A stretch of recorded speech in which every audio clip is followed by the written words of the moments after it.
Apicache est spécialisée dans l'achat et la vente de produits de seconde main. La société est présente dans 5 pays, dont la France, la Belgique, l'Allemagne, le Luxembourg et l'Espagne, et compte au total 180 magasins. 47% du chiffre d'affaires provient des produits high-tech, 48% des produits de l'ameublement et 5% de l'univers textile. Avec 4 millions de visites à l'année sur leur site internet, le chiffre d'affaires s'élève à 150 millions d'euros en 2021.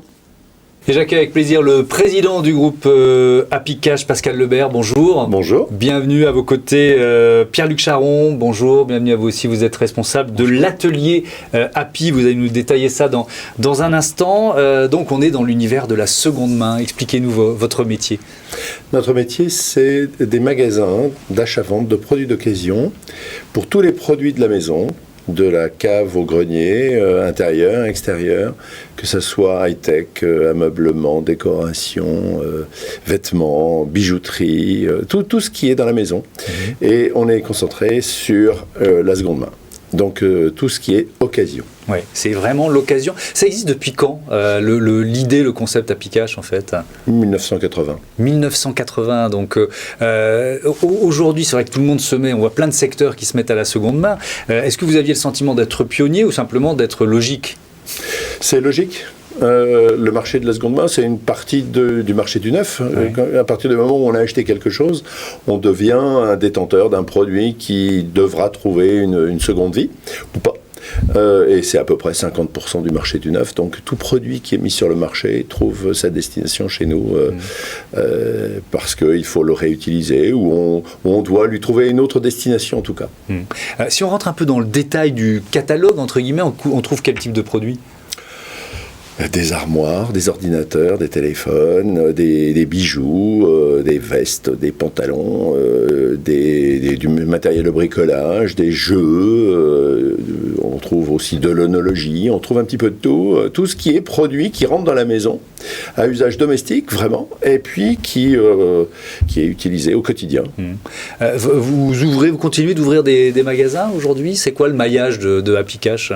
Le maillage, c'est Europe, donc beaucoup en France, nous sommes 150 à peu près en France, et puis nous sommes une cinquantaine en Europe, Belgique, Luxembourg, Allemagne, Espagne pour l'instant, et on est en train de se développer dans ces pays frontaliers. Donc c'est ça l'axe de développement des années à venir, c'est plutôt Absolument. Un développement en Europe, c'est ça ? Absolument. Avec combien d'ouvertures de magasins ? Vous avez déjà des chiffres en tête ? Une centaine dans les 3 ans. Oui, donc c'est une belle ambition. C'est quoi l'atelier Api, Pierre-Luc Charon, expliquez-moi. Voilà, alors c'est un projet ambitieux qui consiste à récupérer via les magasins du réseau des meubles et des objets, à les transformer pour leur offrir une seconde vie. Comme vous le savez, en fait, on estime qu'il y a 15% des meubles et des objets qui sont dans les magasins et qui ne trouvent pas preneur aujourd'hui. Et donc, pour leur offrir une deuxième vie, moi, je vais les récupérer, je vais les transformer. Donc, ça va être en les coupant, en les miniaturisant, en les peignant, et pour les reproposer à la vente, voilà. Donc, ce sont quoi, des meubles essentiellement, principalement? Alors, des principalement meubles, des meubles, également des objets qui ont une histoire. Ces meubles, ils ont une histoire. Ils sont le fruit du savoir-faire d'ébénistes, de menuisiers. Et donc, l'idée, c'est de prolonger leur vie. Voilà. C'est quoi? C'est des objets qui ne trouvaient pas preneur? Juste avant qu'on démarre, vous m'avez dit l'armoire normande, c'est un bon exemple. Pourquoi? Parce qu'une armoire normande aujourd'hui, c'est inadapté dans la vie moderne, dans un studio, pour des jeunes gens qui démarrent, même pour des cadras, parce que ça ne rentre pas. Et pourtant, c'est un bel objet qu'on tient de sa grand-mère, qu'on tient de son histoire, de sa famille, et on a envie de le transformer. Donc ce que vient d'expliquer Pierre-Luc, c'est exactement ce que nous voulons faire, c'est-à-dire donner une autre destination à ces objets qui contiennent une partie de notre civilisation.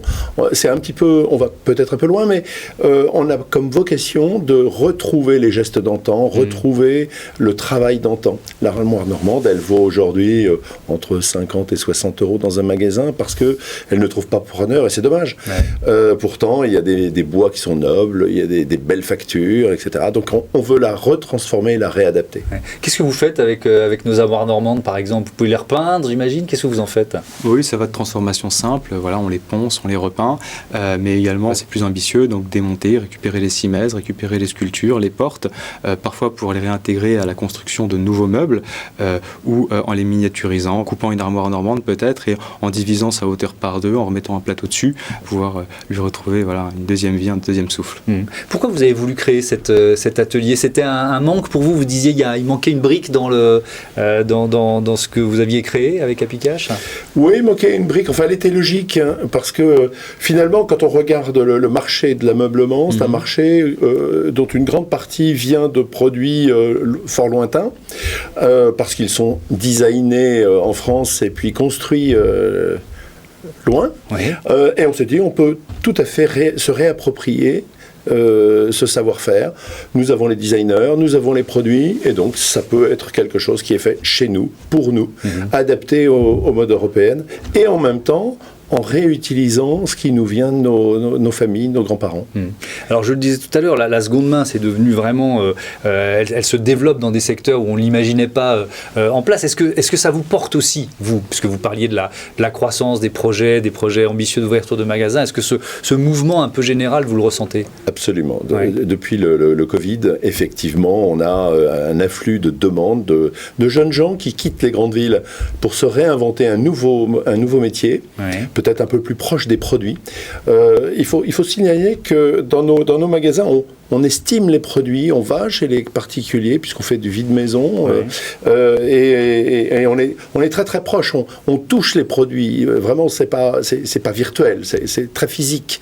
Et c'est très local. C'est-à-dire que les produits qui viennent chez nous sont achetés à 10 km autour de chez nous, de nos magasins. Donc vraiment, c'est du ultra local. Et on veut transmettre ça. Eh bien, je crois que les gens l'ont bien compris à la sortie du Covid en voulant se réinvestir dans ce marché. Est-ce que ça veut dire, cette croissance, que vous êtes également en train de recruter? Beaucoup. Quel type de talent?